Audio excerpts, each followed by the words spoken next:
네, 이승원의 세계는 그리고 우리는 함께하고 계시고요. 코로나19 상황 점검해보고 가도록 하겠습니다. 대한예방의학회 코로나19 대책위원장이시죠. 국립암센터대학원의 김호란 교수 연결합니다. 교수님 나와 계시죠? 예, 네, 안녕하세요. 안녕하세요. 지난 18일까지만 해도 확진자 수가 31명에 그쳤잖아요. 그러다가 일주일 만에 1000명이 넘은 건데요. 이 상황을 어떻게 보고 계십니까?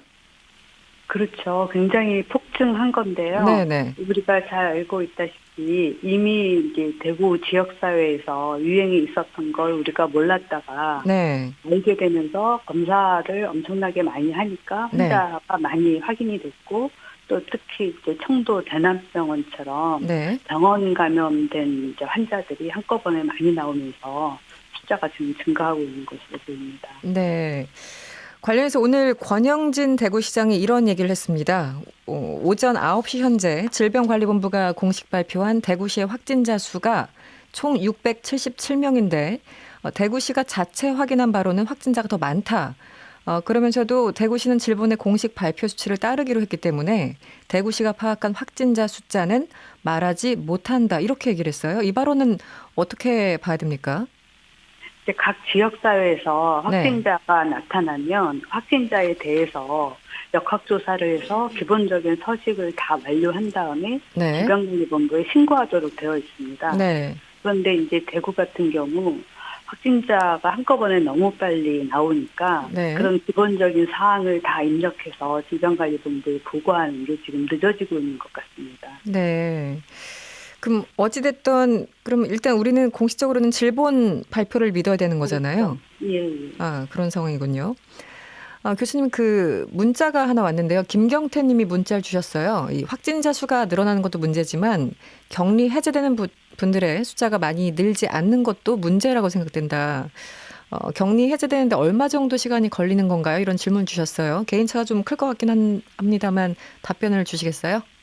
예, 우리가 앞에 한 네. 30명 정도 환자를 봤을 때는 네. 처음 입원해서 격리 해제되는 데까지 보통 한 2주 정도 걸렸어요. 네네. 그런데 지금 최근 1주 사이에 굉장히 많은 확진자가 나온 거잖아요. 네. 그래서 이분들은 아직 격리 해제될 때가 안 됐고요. 네. 아마도 앞으로 한 2주 정도 지나면 격리 해제되는 분도 상당히 늘어날 것으로 생각됩니다. 퇴원 환자도 꽤 있는데요. 그분들은 평균적으로 어느 정도 병원에 있었는지 혹시 파악을 하고 계십니까?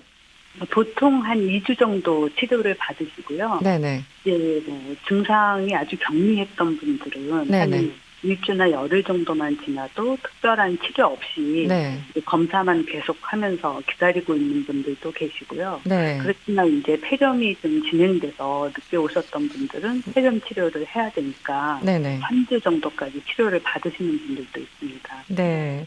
개인차가 굉장히 좀 크다는 얘기를 많이 들어서요. 예, 그렇습니다. 네. 교수님, 그 부산 온천교회 칠곡 미랄의 집에서 집단 감염 사례가 어제 나왔고요. 또 서울 명성교회나 대한항공, 부산 아시아드 요양병원 등등 이제 교도소까지.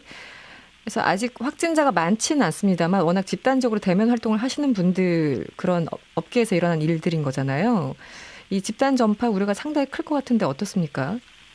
예, 특별히 저희가 걱정하는 거는 네. 이제 미랄의 집 같이 네. 중증 장애인들이 있는 시설입니다. 음. 이제 청도 대남병원처럼 네. 장애인 시설은 이제 거기 계시는 분들의 기본적인 건강 상태가 좀 안 좋으신 분들이 많기 때문에 네. 환자가 나오게 될 경우 이제 치명률이 높아질 위험이 있고요. 네. 특히 이제 그런 시설은 이제 많은 분들이 24시간 같이 접촉을 하면서 활동을 하잖아요. 네. 그래서 빨리 발견하지 못하면 청도 대남병원처럼 환자가 많이 나올 가능성이 있습니다. 음. 그래서 그런 시설들에 대해서 지금 집중적으로 감염 의심 환자가 없는지 검토하라는 공문이 내려간 것으로 알고 있습니다. 네.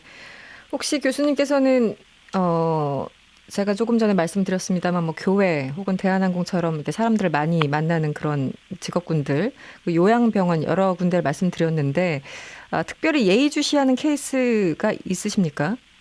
예, 말씀드린 대로 이제 뭐 교회에서 만난 분들이나 네. 뭐 대한항공에서 뭐 일하시는 분들 이런 분들은 접촉이 많지만 그분들이 접촉하시는 분들이 대부분 건강한 분이라고 한다면 네네. 환자가 나온다고 하더라도 그 숫자는 많아도 이제 치명률이 높지는 않을 거라고 생각이 아, 돼요. 그렇군요. 네네. 예. 근데 문제는 이제 취약시설, 뭐 노인복지시설이라든지 요양원이라든지 중증 장애인이 입소하고 있는 시설이라든지 네. 이런 데에 계신 분이나 환자가 한 명 확진이 됐다. 네. 그럼 저는 굉장히 걱정이 많이 되죠. 그분들은 이제 만성질환을 가지고 있을 가능성이 높기 때문에 네. 치명률이 높아질 가능성이 있거든요. 네. 알겠습니다. 지금 어찌됐든 가장 주목을 받고 있는 지역은 대구 경북 지역인데요. 방역을 굉장히 정부 차원에서 철저히 하고는 있습니다. 의료계에서는 좀 조심스러운 전망일 수 있겠습니다만 정점을 언제 찍을 것이라고 예측을 하시나요? 어떤 분들은 뭐 다음 주에 정점을 찍지 않겠는가라고 조심스럽게 예측하시는 분들이 있는데 어떻습니까? 지금 대구 경북에 대해서는 네. 굉장히 열심히 검사를 하고 있고요. 그렇죠. 네. 이제 한 며칠 전만 해도 검사자 수 대비 양성자의 비율이 꽤 높았는데 네. 지금 오늘만 해도 검사자 수 대비 양성자율은 조금씩 떨어지고 있어요. 네, 왜냐하면 네. 이제 처음에는 유증상자, 증상이 있는 사람 먼저 검사를 했기 때문에 네. 이제 양성자가 많이 나왔고요. 지금은 뭐 증상이 없어도 접촉한 경험이 있는 사람 아니면 단순 감기인 사람까지도 다 검사를 하고 있으니까 네. 양성률이 좀 떨어지고 있거든요. 네. 그래서 이 상태로만 유지된다고 하면 이제 환자가 나온다고 하더라도 그 양이 폭발적으로 늘어나는 양상은 아닐 것 같은데 네. 이제 무슨 청도 대남병원처럼 어느 시설 한 군데에 갑자기 또 소규모 유행이 있다. 그러면은 환자가 많이 나올 가능성이 있어서 네. 그런 시설을 좀 집중해서 봐야 될 필요가 있습니다. 정부가 앞으로 약 4주에 걸쳐서 이 대구의 코로나19 상황을 안정시키겠다 이렇게 방침을 밝혔고요. 특히 감기 증상이 있는 시민 2만 8천 명에 대한 검사를 진행해서 이른바 숨겨진 환자 발견에도 주력하겠다 이렇게 얘기를 했습니다. 이 감기 환자까지 전부하려면 엄청나게 시간이 또 걸리기도 할 텐데 주로 어떤 방식으로 진행이 되는 건가요? 예, 그래서 검사를 빠르게 하는 방법이 필요한데요. 네. 검사를 빠르게 하려면 지금의 이제 선별 진료소 방식으로는 시간이 많이 걸립니다. 네. 그래서 지금 이제 각 지역 사회에서 스크리닝 센터처럼 검사 센터를 공설 운동장이나 아니면 네. 병원 입구에 이제 공간이 좀 많은 곳에다가 컨테이너라든지 뭐 텐트 같은 걸 만들어 놓고 이제 자기 차로 왜 우리가 드라이브 스루라고 하잖아요. 네네. 자기 차로 와서 차 안에 있는 상태에서 검사를 받고 본인 집에 가서 기다리도록 하는 거죠. 네. 그러면은 이제 본인도 많이 기다리지 않아도 되고 검사 결과가 나올 때까지 병원에서 기다릴 필요가 없으니까 네. 훨씬 편한 거죠. 그리고 이제 걸어서 오시는 분들은 또 별도의 검사 선별진료소로 가게 되니까 네. 거기에 사람이 많이 몰리는 걸 좀 줄일 수도 있고요. 네. 그래서 제가 듣기로도 뭐 영남대병원이나 세종시나 고양시에서 이미 그런 시설을 만들어서 드라이브 스루처럼 검사를 하고 있는 것으로 알고 있습니다. 이 드라이브 스루라는 게 원래 이제 음식 같은 걸 간편하게 주문할 때 차 안에서 움직이지 않고 이제 주문하는 그런 방식인데 이것을 이제 차용하신 것 같고요. 이게 교수님 아이디어였다고 들었는데 맞습니까? 아, 그렇지는 않고요. 그렇습니까? 저희가 네. 이제 그 여러 학술 단체가 모여서 네. 서로 회의하는 이제 범대위라는 게 있어요. 네네. 그래서 어떻게 하면 검사를 좀 빨리 할 수 있겠는가. 그리고 검사한 사람들이 계속 병원에서 기다려야 되니까 그렇죠. 네. 병실에 기다리고 있으면 다른 입원 환자가 와도 들어갈 수가 없잖아요. 네네. 그래서 그런 문제를 어떻게 해결할 건가 이런 논의를 하면서 네. 이렇게 드라이브 스루를 하면 좋겠다라는 얘기가 나왔고 네. 그럼 어떤 식으로 이런 뭐 텐트라든지 컨테이너를 하는 게 좋겠는가 이런 이야기가 나와서 이제 제안을 드렸는데 몇 군데서 지금 이거를 시작을 한 겁니다. 네, 알겠습니다. 마스크 요즘 굉장히 부족하다라는 얘기가 나와 있고 어제 당정청 협의회에서 마스크를 공급하겠다라고 밝혔습니다. 의료 현장에서도 부족하다고 하는데요. 정부의 그 이제 마스크 공급 방침 충분하다고 보십니까? 어떠신가요? 일단은 이제 물량 공급을 네. 아무리 많이 해도 의료기관에서 제대로 필요한 만큼 이제 조달이 돼야 됩니다. 네네. 그래서 그거를 중간에 조절하는 사람이 필요하고요.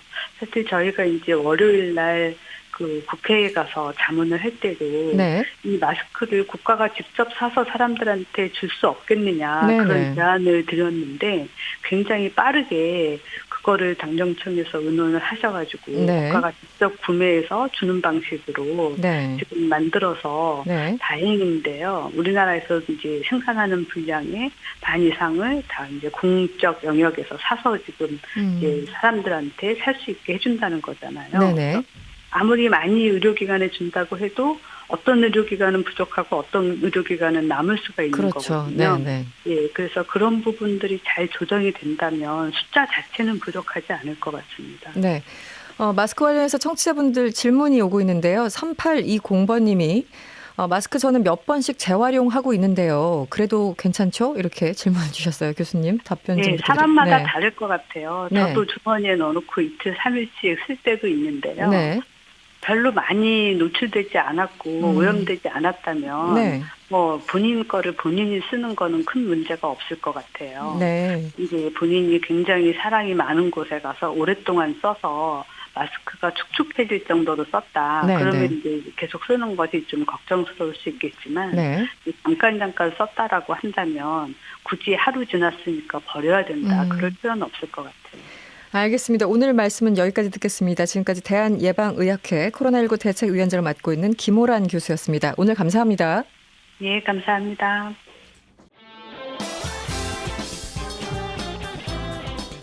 여러분의 퇴근길을 꽉 채워드립니다. 평일 저녁 6시 5분 이승원의 세계는 그리고 우리는